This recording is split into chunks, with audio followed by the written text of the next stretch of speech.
I know. I hear you.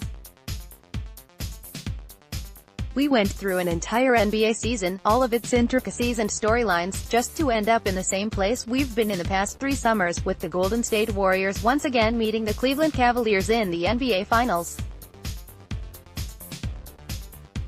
It's part 4 of a seemingly never-ending saga which, at this rate, could surpass the total number of Star Wars movies. And no one sounds all that excited. Even fans residing in Oakland would have probably preferred to see another opponent in the final series of the season, while that definitely holds true for those in Cleveland, although mostly for different reasons. Yet here we are, with LeBron James set to bring his one-man show up against the greatest collection of talent in NBA history. We'll be lucky to get 6 games out of this, with another gentleman's sweep by the Warriors appearing to be the most likely scenario.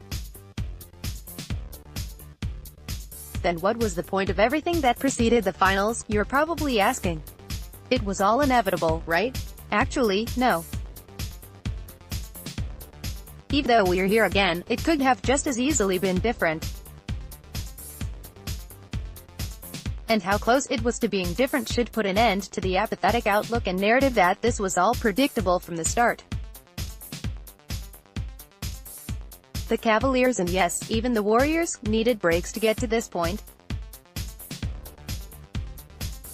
Both teams were down 3-2 in the conference finals and had to win a Game 7 on the road, one of the toughest challenges in the sport.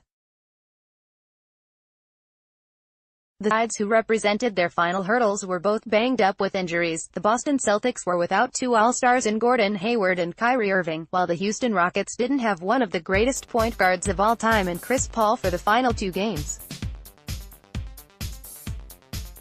Even with those circumstances already working in their favor, Cleveland and Golden State still needed their opponents to have horrendous shooting nights in Game 7 to advance.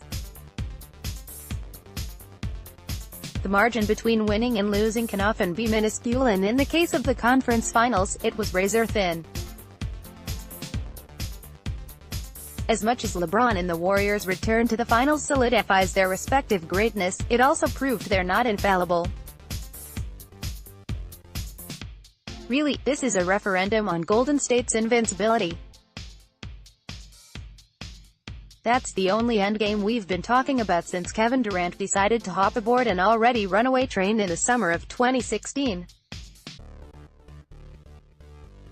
Until it's proven the Warriors can be stopped, we thought, all of this is pointless.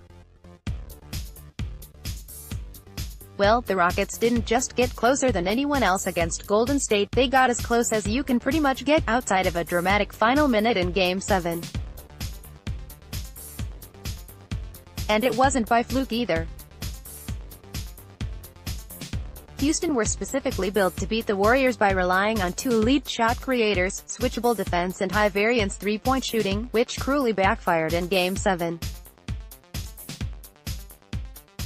The Celtics' precocious roster, meanwhile, came within minutes of knocking out LeBron before the finals for the first time since 2010.